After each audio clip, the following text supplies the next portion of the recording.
Hi guys, it's Emily from Novell Novels and welcome to today's video. This is my Spoonies TBR 2025. So, I'm trying to be gentle with myself because Spoonies is on a month where it's very busy for me because obviously I've got the op at the end of the month. It's only a mild op, but with that and the pre-op and parents' evening, I know that I'm going to be busy, and the whole point of Spoonies is to talk about disability rep and to talk about own voices. And I know that I could have chronic pain at the end, be it gynecological, it doesn't matter, it's still going to be chronic pain, and I've got to be gentle on myself.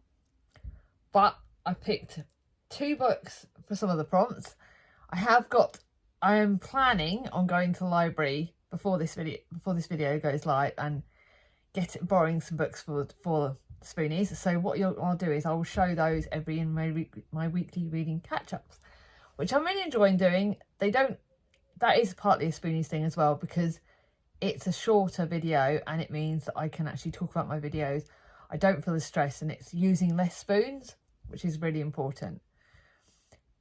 Now, you all know this readathon is very important to me. So I've picked books that are very important to me.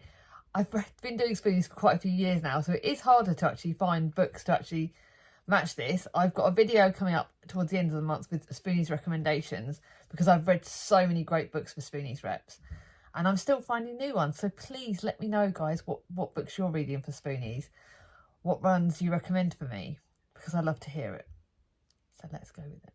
So prompt number 1 is read a book with a visible disability. So that is a book where you can either see a hearing aid or you can see, like, they use a mobility aid. So sometimes, or like if you've had like a limb loss or something like that, it can be any other visible disabilities. And this year, a lot of my books have got books with visible disabilities because I really wanted to go down that route this year. Because a lot of other years I've done books with chronic pain rep and I've done books with more invisibility rep. But this year I've kind of gone a bit more visibility, which is important. So, book number 1 is Sing If You Can't Dance by Alexa Cassell. And this is a book that was recommended to me by Olivia from Olivia's Catastrophe. She read this last year and she really loved it. And I think some other people are going to be reading this. So I think that Cat from Brews and Reviews is going to read it. I think Danny and Chatty might join us and read it. But it is one that was really recommended. And I trust Olivia with my life when it comes to my books. So Ven has her future all planned out. Her dance group is going places, and so is she. Then she collapses. In hospital, Ven discovers that she has a medical condition, one that threatens to ruin everything. No more dancing. Walking is challenging enough. But she doesn't want your pity. Ven is determined to have a big, exciting life. Sure, her future might be different, but it's not over. Because if you can't dance, you can always sing. And I think this is the attitude. I think so many people with disabilities have the attitude that so many people look at us and think, oh yeah, you've got a disability, so your life is limited. No, it doesn't have to be. We all can find our ways around it. Like, I know that with my mobility things, sometimes I have to use crutches, sometimes I have to slow down, sometimes I have to wrist splint because of my wrist pain, chronic pain in that way.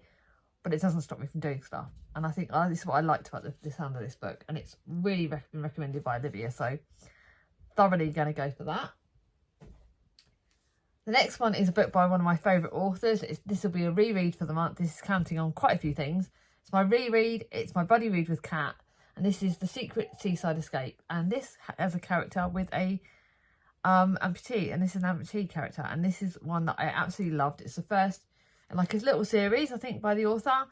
But I love this book, and it's just, I can't wait to read it. It's going to be sort of like a mixture of disability rep, and it's quite a summary book as well.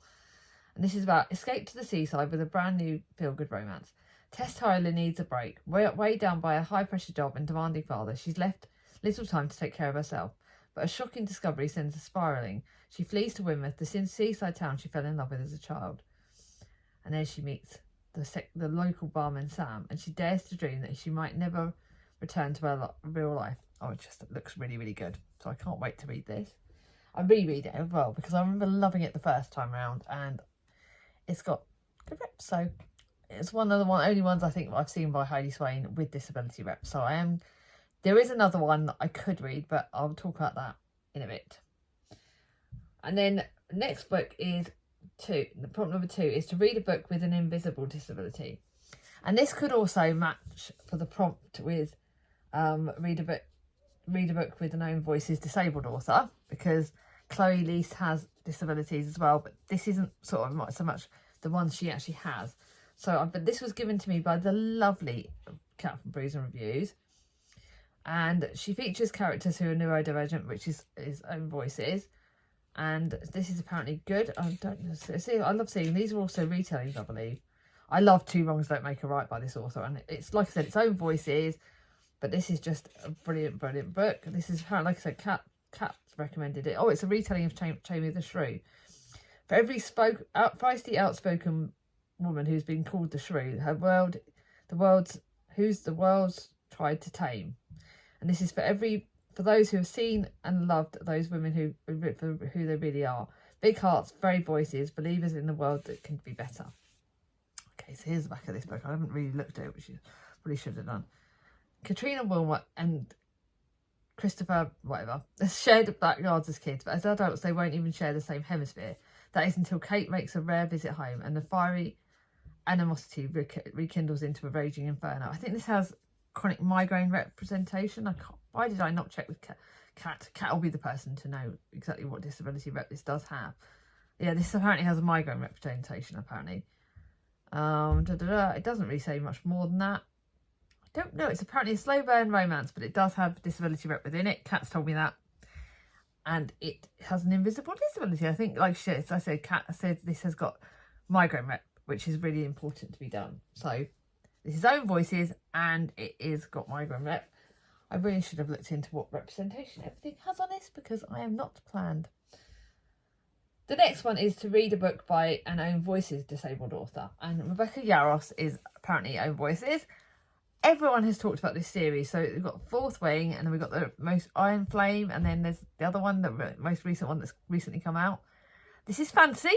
I love a bit of fantasy, and this is like I said, its own voices, and I think there's disability rep in it with chronic pain. I don't know what exactly representation this is in it, and why did I not plan this video? But it's fantasy.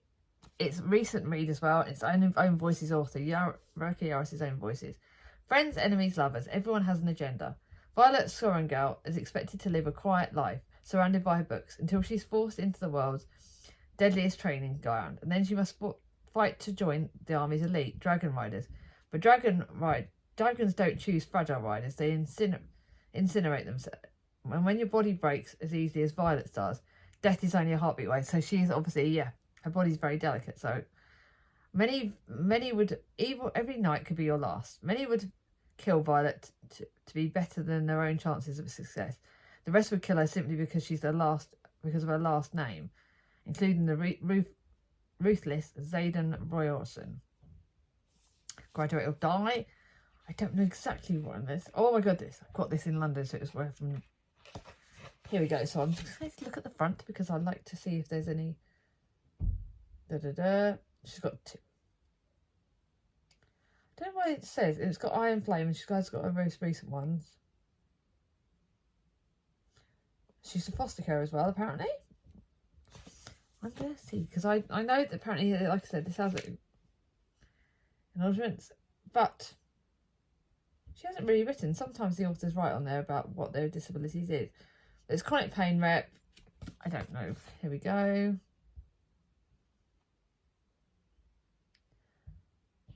Okay. I don't know any more than that. So apparently the world went wonky. So it sounds like, apparently she has got a disability rep in it. I don't know exactly. But I know this series has been recommended to me anyway. I know fantasy is my jam at the moment. I know this sounds like a really good book. So I can't wait to read it. Prompt number 4. Read a non-fiction book about disabilities. The lovely Kat got me this last year, and it was a surprise treat. So I've saved it for Spoonies. And this is The Invisible Kingdom, Reimagining Chronic Illness by Megan O'Rourke. Kat read this last year, and she read it as an ebook for Spoonies, and it was apparently one she really, really loved. So I cannot wait to read this. This is like, apparently there's a silent epidemic of chronic and invisible illnesses, and it affects tens of millions of Americans. So this is an American one, but I still need to find better bloody books with the UK representation of invisible disabilities and autoimmune diseases, but we need to get more. I need to find some, so please guys, you can recommend any more for me.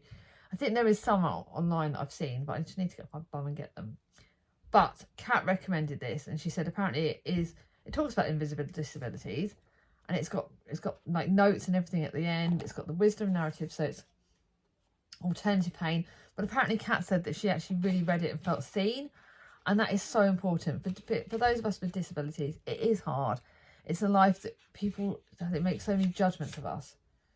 Oh, there's some little quotes at the start. Illness is the right side of life, the more ominous citizenship. Everyone who holds a dual citizenship in this kingdom of the well and the kingdom of the sickness. Although we prefer to use only the good passport, sooner or later, each of us are obliged, or at least take a spell, to identify ourselves as the citizens of the other place. Just sounds really good. Apparently, like I said, apparently it's got really great representation. It's got different chapters, obstacles. It's about also about autoimmune diseases, downward spirals. It's got quite a lot of information in this, and I am looking forward to trying what it is like.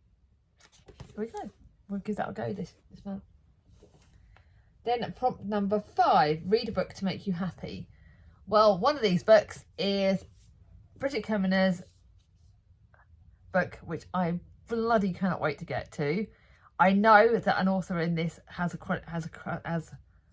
one of the lead characters in this has chronic pain / a disability.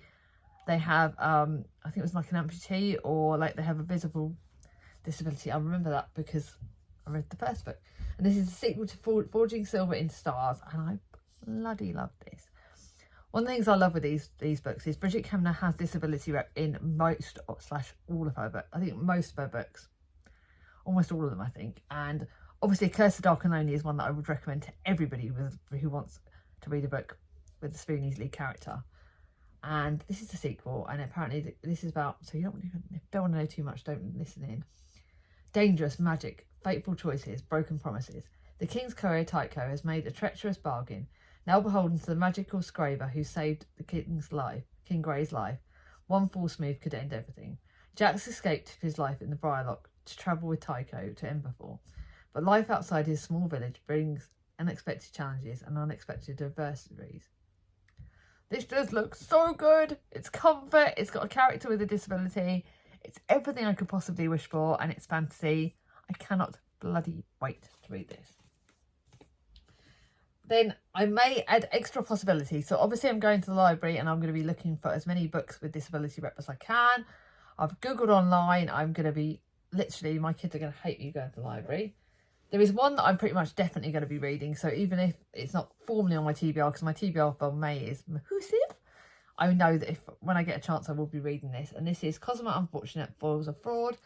And Cosima the Unfortunate Steals a Star has amazing disability rep, and I read that last year. And this is Cosima has finally found her happy endings. Unfortunately, trouble isn't far behind. Since discovering a dastardly plot and escaping her cruel captors, life has been happy for Cos. She finally has a real family, and every day spent with her long lost father is more magical than the last. But where Cos goes, adventure is sure to follow.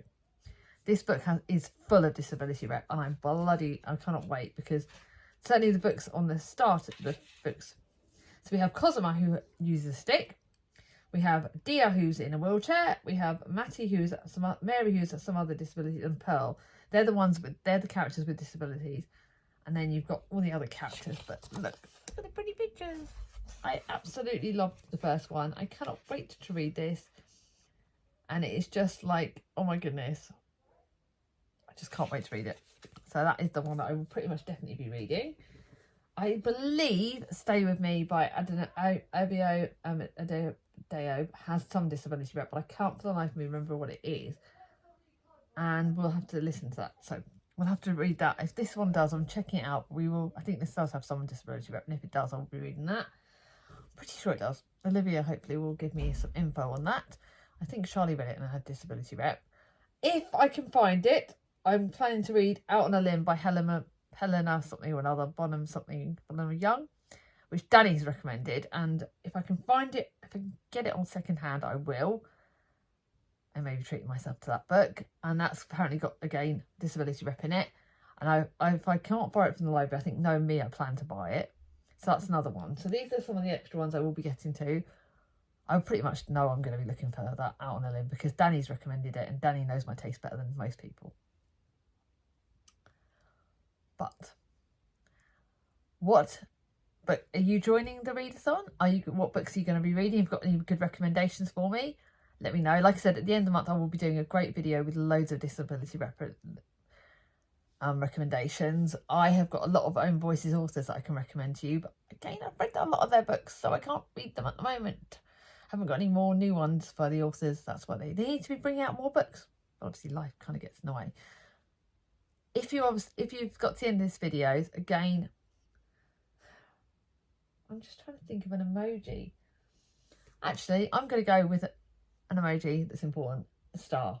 Cosmo, because Cosmo still is a star. I know that Cosmo books, the first book had a star on it, and I personally think that all of us Spoonies are stars because we have battles to face every day and we do not let them beat us. So if you got to the end of this video, leave a star emoji. Let me know, like I said in the comments down below, what books you're reading for it. If you're joining me, if you do a TBR, tag me or Kat in it. I know Kat's going to be doing a video coming up soon, but unfortunately she's had a busy life and Spoonies is about being gentle on themselves. So when Kat does a video, I will share it online. But link me and Kat if you do a TBR. Let me know down below if you are what you're going to be reading. If you like this video, give it a thumbs up. If you're new to my channel, not subscribe it, bring on my ding-a-ling, and I'll see you all soon. Bye bye.